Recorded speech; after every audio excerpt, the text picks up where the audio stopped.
Two BN lawmakers have called for the Urban Renewal Bill to be rejected completely, while their government ally backs the legislation as vital for redevelopment of rundown areas. Muda has lodged a police report against MACC Chief Commissioner Azam Baki. Stay tuned to find out why. Umno Youth Chief and Merlimau State Assembly Person Dr Akmal Saleh has called on BN MPs to reject the Urban Renewal Act. In a video uploaded to his Facebook account, Akmal said that it was unfair to homeowners in its present form.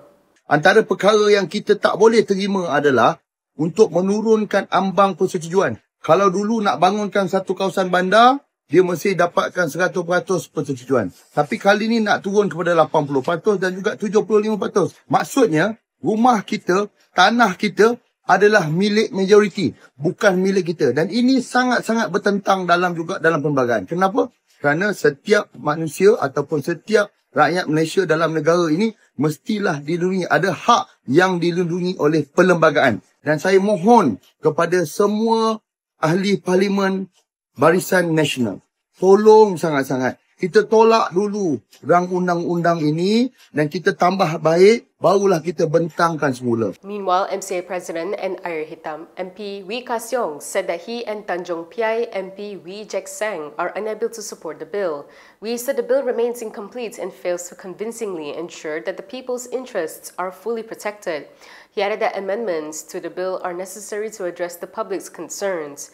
In a rare moment of bipartisan support after the first meeting of the bill on August 21st, several government backbenchers and opposition MPs had called for the second reading to be postponed to the next Dewan Rakyat sitting.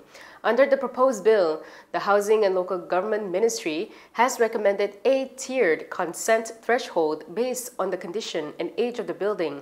It proposed 75% consent for buildings over 30-year-old, 80% for those under 30 years, and 51% for buildings classified as dilapidated or unsafe for occupancy. Meanwhile, Housing and Local Government Minister Nga Kwarming said the second reading of the Urban Renewal Act will proceed in Parliament tomorrow. Nga told reporters this after receiving a memorandum from residents that voiced their support for the bill. He also accused those opposing the bill of playing with sentiment and engaging in destructive politics. He said that they want constructive politics, and what matters most is that the people are with them.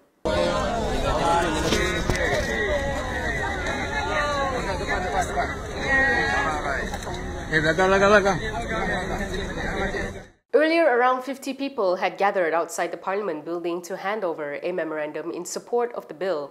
The group of residents, with many living in homes over 30 years old, had voiced hope that their neighborhood could finally be redeveloped. The protest came a day after around 100 people held a protest outside Parliament to oppose the bill. Selangor Menteri Besar Amiruddin Shari had also spoken out on the issue. He told reporters yesterday that if the bill is passed and enforced, it could breathe new life into old and dilapidated urban areas. According to Bernama, Amiruddin stressed that the law is a crucial measure to ensure that derelict areas can be effectively developed. He said if passed, it will provide an opportunity for the redevelopment of several rundown areas like Ampang, Gombak, and Hulu Langat. However, he added that objections related to the bill must be reviewed carefully. Amiruddin said that Selangor is among the states facing challenges in redeveloping aging neighborhoods, with some residential areas 70 to 80 years old. Yesterday, PN Assembly persons from Selangor had joined those calling for the bill to be scrapped. They also challenged Amiruddin, the state government, and statutory bodies such as the Selangor State Development Corporation to state their stand on the matter. Selangor PN lawmakers claim the bill gives too much power to the Housing and Local Government Minister to declare any place as an urban renewal area. They also opposed the suggestion to lower the consent threshold to between 75% and 80% and allow redevelopment of a structure after 30 years.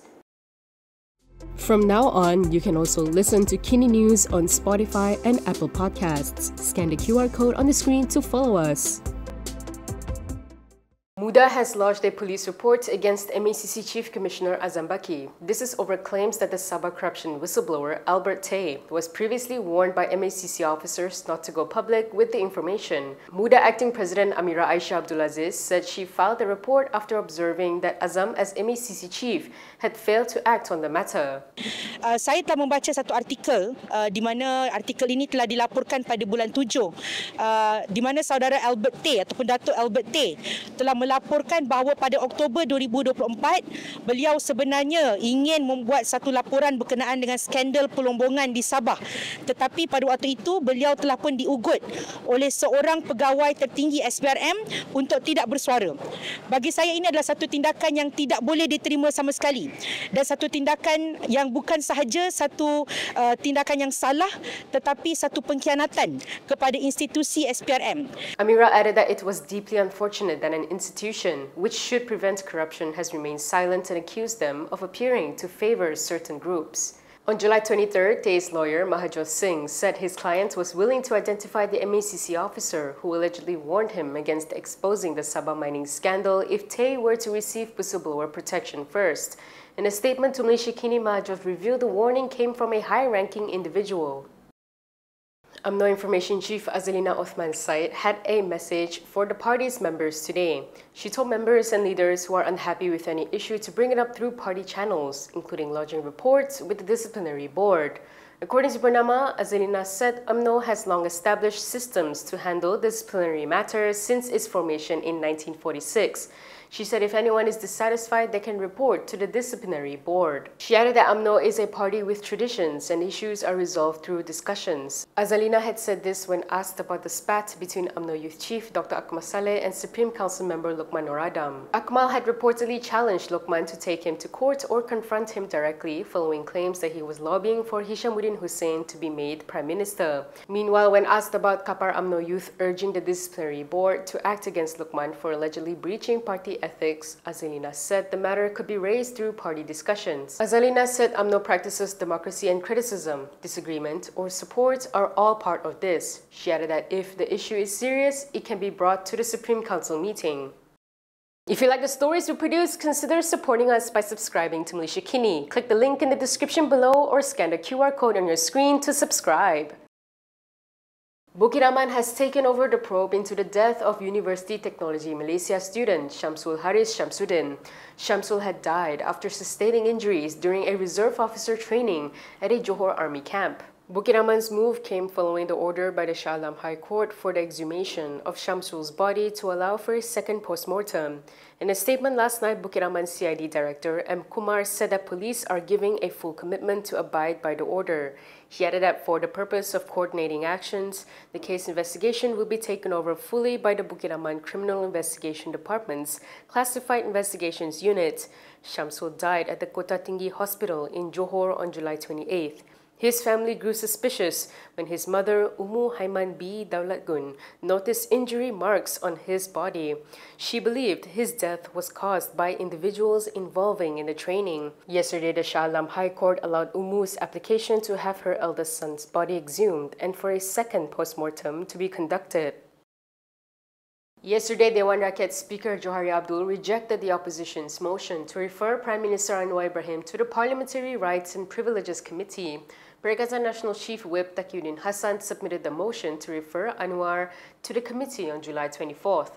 This was following the Premier's remarks regarding not pursuing legal action against former Prime Minister Dr Mahathir Mohamad over the Pulau Batu Puteh case.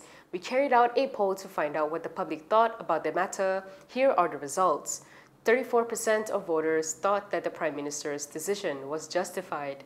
Meanwhile, 58% said that he should be investigated for interfering in legal matters. 7% said that there may be valid reasons, but more transparency was needed. One voter who commented questioned the point of the RCI on the Batu Puteh issue if its recommendations are going to be ignored. Another voter said that it should have been left to the relevant authority. What are your thoughts on this? Share your views in the comment section below. And that is all from me today. For more stories, you can go to Kinitv.com. You can also follow us on Instagram, X, YouTube, and Facebook for the latest news updates. I'm Camelia. Thanks for watching.